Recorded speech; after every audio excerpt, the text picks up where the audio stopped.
Good morning, people. So today is the day that we're supposed to be picking up our new Class C RV. So wish us luck, safe drive, and we'll tell you about it on the way back. Wait, let me photobomb it. Hi, I'm Alexis. I'm his daughter. My YouTube is Alexis Renee. Go look me up. Okay, bye. Hopefully we are finally getting our RV today. We hope that it can relieve some stress and give us some vitality back to our lives. So we're looking forward to this RV. Hope to have some pleasant experiences and to be able to relax and de-stress. So looking forward to a Class C coming near you. RVing with Jazz. Hopefully. I don't know what it is, people, but our quest to get an RV has been we've been getting snagged left and right and left. My goodness. So we were en route to pick up this our new RV, and the dealer just called us saying that their motor vehicle system just went down, so they wouldn't be able to give us, they wouldn't be able to process the temporary tag system, and they don't know when it's going to come back up. So now we have to push out our RV delivery for yet another week. Getting frustrated. Alright, so we were on our way back home since the RV place said that they couldn't do their DMV system. So on the way home they called back and said, oh, our system is back up. So now we did a reverse. It took us another 15 minutes to get back on track. So now we headed up. Hopefully there's no more hiccups and we'll be rolling home with our new RV. Because my husband was sad. Yeah. I wasn't sad, I was just disappointed. Like, dang, we've been trying to get this thing for a minute. All right. Here we go, y'all. Yep.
Now we pull out our camera and we'll start raining. The rain seems like it's coming down harder. Yeah. And it's starting. So this here we have the Ford 7.3 liter. This is what they call a Godzilla motor from Ford. Oh yeah. Exactly. It is fantastic. It's more of an old school pushrod engine, full reliable, nice low end torque. I'm a huge fan. We have the exact same engine in our shop truck as well. Big proponent of it. So in here we have our basics that we can tend to. We have our engine battery. We have our washer fluid. This is our transmission fluid dipstick. And just below that, slightly unlabeled but yellow, is the engine oil dipstick. Air filter located right here. Right. And then we have brake booster and such. We also have our oil fill. This takes 5W30. You can run Motorcraft oil in it, which is from Ford, and that way you don't have any problems with anything. It's not that expensive and it's built to run on it. So, one-piece fiberglass trunk cap, so not even any potential for leaks, which is fantastic. We have our mirrors here, our side view.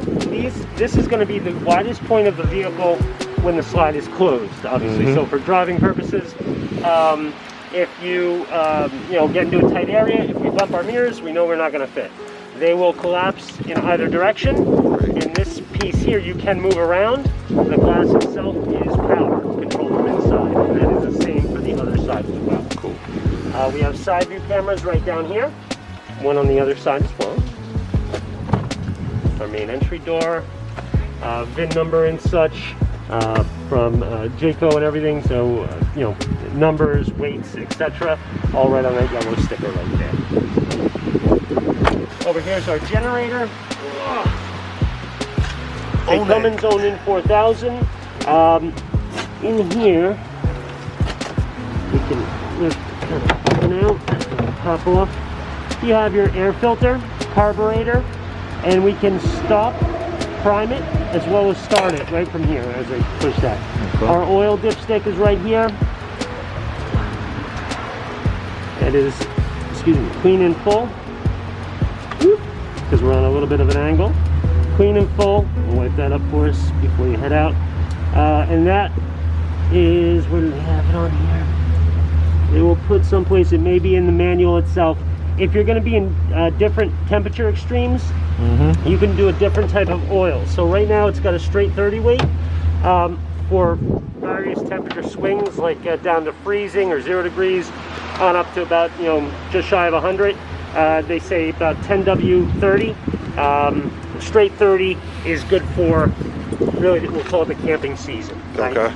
But if you're going to go to Alaska and then, you know, maybe a desert or something, you can do straight 30 weight.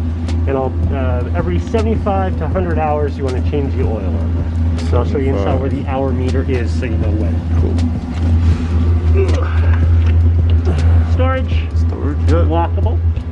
And that is also lockable at the front there. That pipe is our exhaust pipe for the generator. Yep. Power cord. It's our heat exhaust up there. So power cord, I have it just out the door, but there is a little trap door here. Pop that up and the cord can come out, so you can leave that closed. You have an outlet here, so if you need access to power on this side of the coach, you have it. And you have cable or satellite input to the coach. So if you're at a campground, piece of coax cable, and then to the post at the campground. And this is 30 amp, right? Yes, sir. 30 amp 110. All right. Over here, more storage. You do have a light in there. Okay. So you can turn it on and off as need be. And then our heat exhaust. Our waste area. Black and gray tank.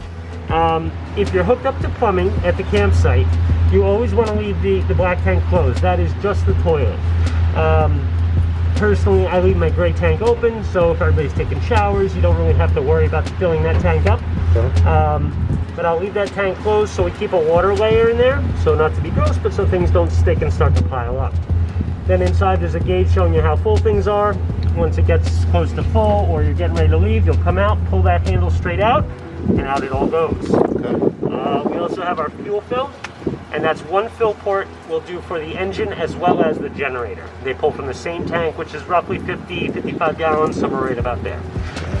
And both of which are built to run on regular fuel, so there's no need to run you know, mid-grade or high octane. Over here is our wet bay. So we have water pump, which is on. I'm going to shut that off right now. You have outdoor shower hookup, hot and cold water. And here, there's a switch. So that will turn that back on. We can turn our pressure on. One way we'll leave it off, the other will turn it on. So if you want to conserve your water, you can do that right through here. Pump switch has a pressure switch in it, rather the pump has a pressure switch, so when it's on, it's not always running. When you call for water, it'll turn itself back on. And that's only going to be used while we're running on our holding tank. Light switch, city water connection. Take a fresh water hose, hook it up there to the hose spigot, turn it on, and it'll go to all of your fittings. Over here is where we tell the coach where we want that water to go. So right now I have it set to normal, which is 3 and 5, and that's going to allow us, with the pump on, to pull water from that holding tank. If we're hooked up to a hose from the campground, we would be on city fixtures, so we turn that to 2 and 6. We'll bring that back to 3 and 5. If we're filling from that hose tap, 1 and 6. Country fill is 1 and 4. That's if you hook a hose there and stick that into a lake or something like that. Turn your pump on, it'll allow you to draw water in from a standing source. Normal, again, is allowing us to pull from the holding tank, and then sanitize or winterize. If we're going to winterize the coach or anything like that. We'll turn it to the numbers that 2 and 4. Okay. This here is our black tank flush. So once we've emptied that tank, we'll leave that valve open, hook a hose up here, let that run for a little bit, and that'll flush that whole system out. When you're done, you shut the hose off, close everything up, and unhook. At the back there, you have 2 kind of chrome knobs or spigot handles. Those are your low point drains. So if you wanted to drain the system of water, turn those vertically about 90 degrees, and it'll drain the system of water. The other one is for our intake water. So that is to shut off if we're going to change our water filter. You can see that white housing there. Okay. And that's a water filter in there. So I have dewinterized the unit just this morning, and I installed the water filter. So you guys are set and ready to rock. About every 6 months to a year, you get a new filter for it. It just unscrews there. And then we have, again, our pass-through for the hose and things like that, so we can leave this closed. Okay. Right. Questions? And that one over there is your... can be the fresh tank drain. So you can turn that. Yep, this is the other version right here. Okay. I have a little bit of water in the tank so I can show you things. So working. if we want to drain those, are they going to empty here, or they'll empty a little bit of both. If you have that open and this, usually I just leave this open because it's easier to get to, and you'll know when it's empty. So that one you don't really have to play with a whole lot. Okay. But that would be to the fresh tank there, and then those 2 are to the rest of the plumbing lines. Okay. Shut that and that up. You have your slide topper on the top of the slide. That comes out and goes in as the slide comes out and goes in. Frameless windows. They'll open from the bottom out, so a day like today you can leave your windows cracked and that'll shed the water right off. This vent over here is our hood vent for over our stove. Okay. So it exhausts outside. You do have the ability to latch that closed if you'd like to. You can see the fan was just on, so you can latch it shut if you'd like. Okay. At the rear here on the back bumper, you have caps. So you're stinky slinky. You got it, exactly right. Yes, sir. And there's a cap on either side, so if it slides one way or the other, you can get it. Spot for license plate, all LED lighting on the outside as well as in. Brake light, turn light, reverse light, running lights. Backup camera is in the center there. Ladder to the roof, to clean things, keep things checked up. You have a 2-inch receiver for towing with 7-pin and 4-pin plug, depending on what you're towing. And this is capable of towing 7,500 pounds with a 750-pound tongue weight. Tongue weight meaning if you had, say, a cargo rack, you could put 750 pounds of vertical weight on that. Over here, we have a nice big storage. Yes, sir. Motion light, so that'll turn on and off by itself. And that's also under the bed. Yes, sir. Correct. We have more storage. Get another light in there, motion sensor. Outdoor audio as we hear. Yeah. From inside. My daughters done got a hold of it. More storage. Plus you have plugs and cable satellite antenna hookup, so you can have an outdoor TV. This is your water heater. Gas electric auto ignition. It's a 6-gallon. So the propane comes into our regulator, mixes with air, goes to the center of that holding tank, and then ignites via the igniter. We have a pressure relief blow off up here. I always like to crack that. Water comes out. That means that tank is full. We are ready to go, ready to use it. Exhaust port.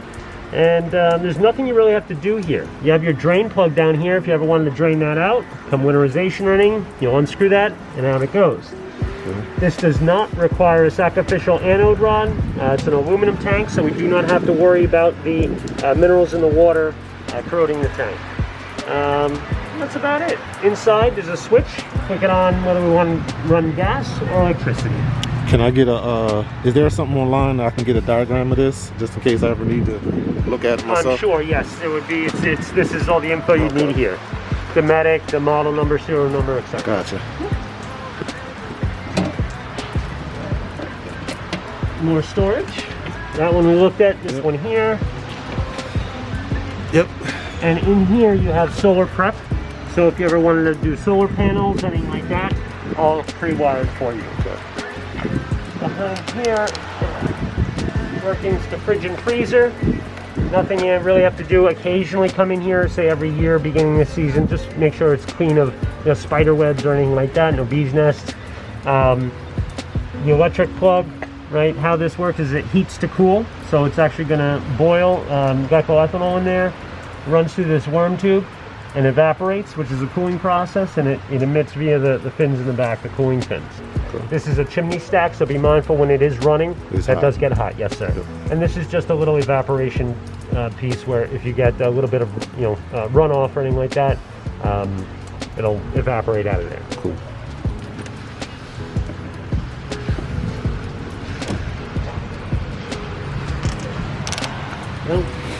Over here is our propane tank. Okay. On-off valve. Currently it's on. We're full. Our gauge, right? So full, quarter, empty. This is where they will fill it, and that's a pressure relief. So when they go to fill it, they're going to open that up a bit. Okay. This is going to be the only compartment that is not locked for safety reasons. God forbid there's an issue. Anybody can come and shut that off. I'm going to open this awning a bit.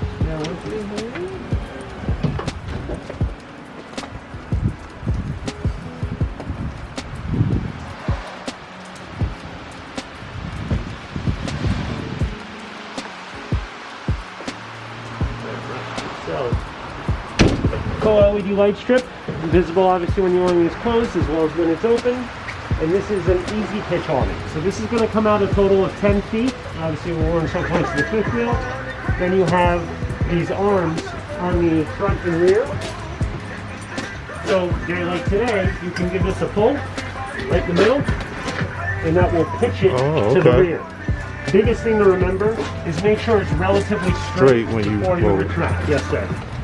On the back side of the door here, door handle lock, deadbolt lock, and then our door handle. Now, do I ever need to like lubricate those? Not really. You can if you want. It won't hurt. A little WD-40, or there's oh goodness, what's the name of it? I'll think of it. PV Blaster. Yeah, or exactly. something like that? Something like that. Exactly right. Nothing crazy, but once in a while certainly wouldn't hurt. You have a gas strut down here that'll stop the door at 90 degrees so that we don't hit the awning and don't have to worry about that. In our step here, you can flip up and pull out. You have your battery, deep cycle marine RV battery there. Okay. And that's your house battery. So that's what is going to power everything pretty much from the seats back, the front seats back. Okay. Yeah, pop on in, we'll take a look inside. Our awning in and out, just like we were doing. Exterior light, which is that awning light, that full LED light strip. The power step switch.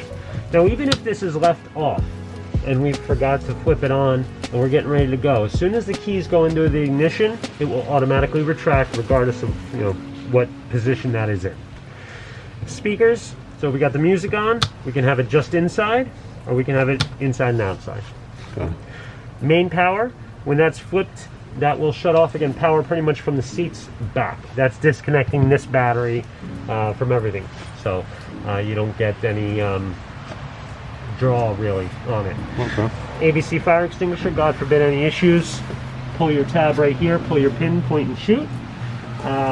Little light down here, step light. So if you're doing things, coming in and out at night, that'll take care of itself. That is tied into, I believe, the awning light.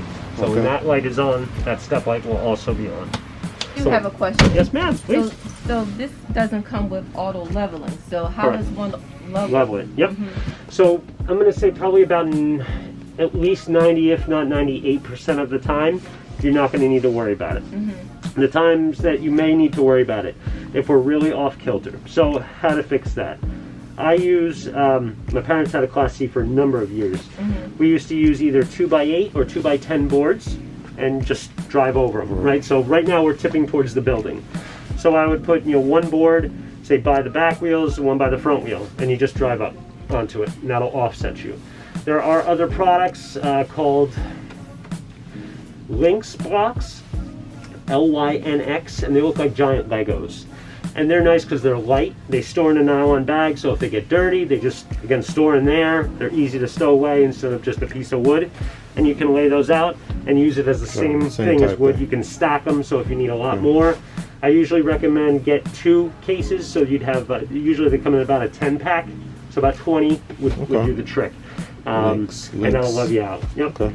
But most of the time, it's, I've been to 1 campground, so I've been to 1 campground where I've actually had a level, and that was where they just squeezed me into a spot by a stream, and I was a little off, but it's rare that you get to a site where you're really, they don't have it leveled out for you. And they sell stabilizing jacks to keep the...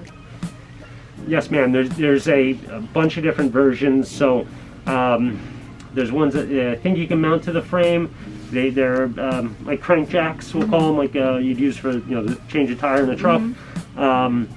There's the electric versions, which are pricey and heavy and all that. The crank ones are good, and they probably make, I can't think of names or anything right now, but they probably make one that you just physically put there each time. It's not actually mounted to anything. But there is a we can buy some. We can buy some to help stabilize it. Yes, ma'am. Correct. Okay. Yep. Our upper bunk here, you have 750-pound capacity.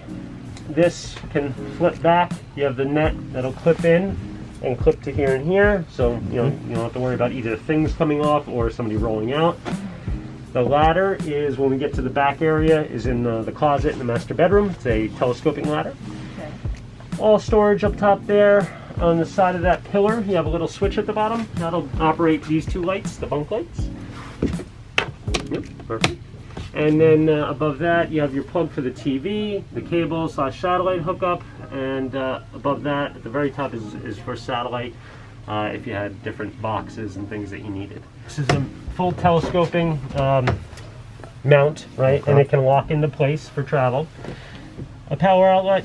So here we have, again, our cable hookup, which is also bringing antenna in. So we have an antenna on the roof. It's 1 set height. It's nothing we need to crank up or anything like that. But you do have switches here, little buttons here, on the top and bottom. Let's see, one's going to be main antenna power, and the other be auxiliary. So what that's doing is it's turning a booster on. So that is going to give us TV via the antenna. You can, this is also smart TV, so if you have Wi-Fi or Wi-Fi at the campground, you can connect to that and you'll have all your apps so you can download on it. But we can come down to antenna, as long as the proper one is on. It'll do its own search, and hopefully, let's see, give us some TV. So this is just off the antenna. If you're using cable, if the cable line is coming in, you're going to shut that off. So we can pop both of those off, and that's going to allow cable to flow through all these ports. But when that button is on, it kind of blocks that cable signal. And once you, again, plug in the cable, those are off, turn your TV on, there'll be a spot where it'll say, cable TV, something along those lines.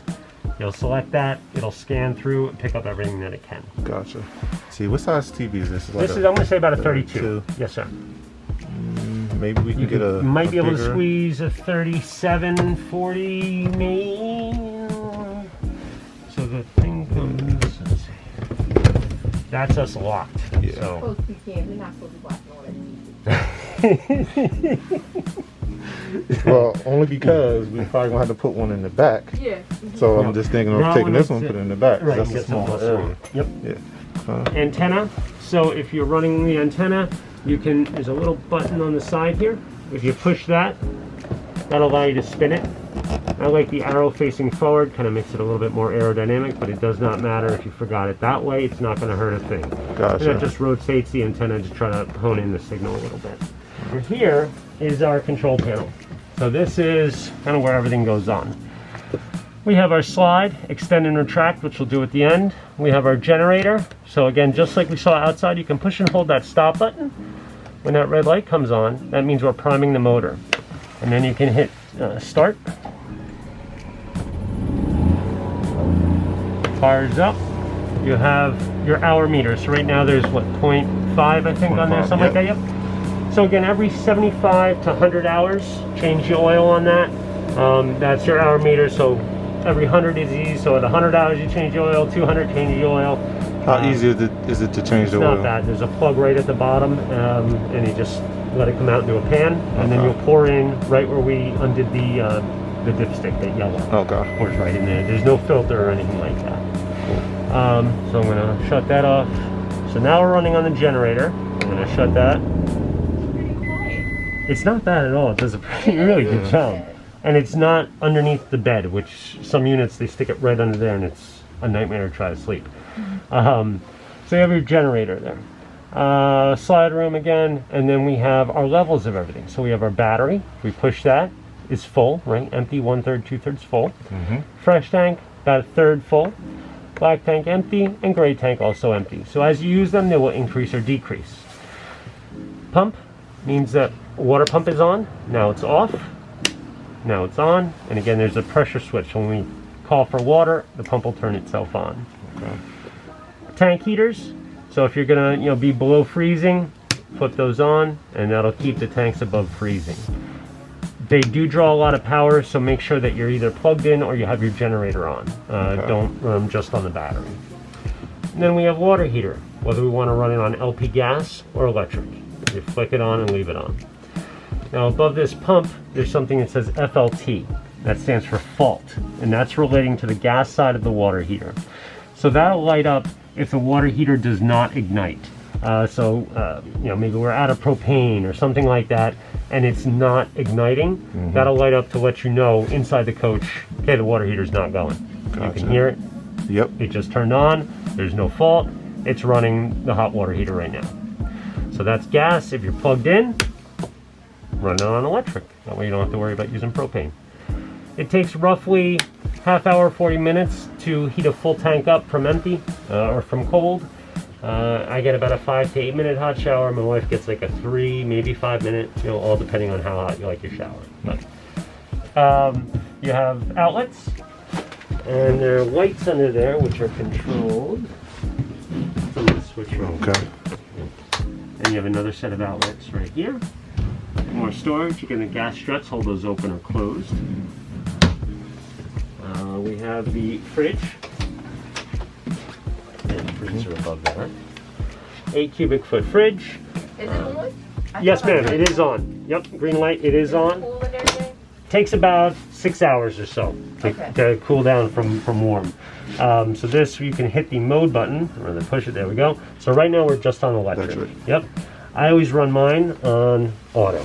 So in auto, it's gonna look for electricity first. If the power goes out, we're not plugged in, it'll automatically go to propane. If you want to run, again, just electric or just propane, that's a symbol for propane, you can do so. But I leave mine on auto and I haven't touched it since. What do you do when you're traveling? I just leave it on auto, and as long as the propane is on and we have propane in the coach, you're good. Because it actually heats to cool. So it boils the tank of glycol ethanol, like an ammonia, and it goes through a worm tube, evaporates, and it cools and emits from the fin. So you can run that right off the propane when you're on the road. So say we're out on the road and we run out of propane. Yep. Are there a lot of stations that fill up? There are, yep. Even, well out of this area. So any place you get a barbecue tank filled, they can fill it.